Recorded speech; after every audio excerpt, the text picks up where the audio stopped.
If we obey 1 Timothy 2, 8 through 9 about modesty for women, what about verses 11 through 12 about women teaching? Is Paul saying that women should not teach, etc.? And this is connected, yes. Let me go to 1 Timothy 2, 11 and 12.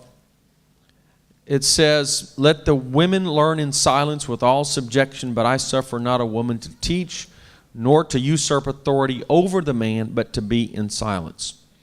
Now, this passage of Scripture, we have to take it in the scriptural context. If you just read those two verses in isolation, you might say, women are be silent in church. Well, that means women can't sing in church, women can't testify in church. But nobody thinks that because you take it in context.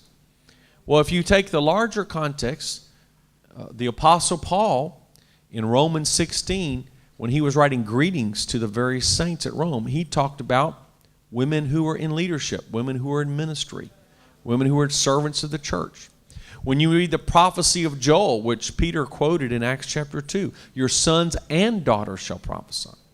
In 1 Corinthians 11, when you read about Paul giving instructions about ladies having their head covered and their hair is given for a covering, he says when the woman prays or prophesies, let her head be covered. So he is assuming that in the church a woman will pray or prophesy, but he wants her to do so in a feminine way.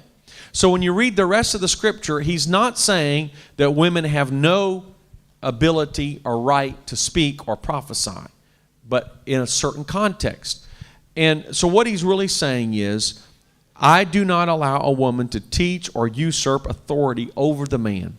So if a woman is going to exercise a public ministry, she must do so under the authority of the leadership that God has placed in her life. So she must be under the authority of her own husband if she's married, and she must be under the authority of the leader of the church.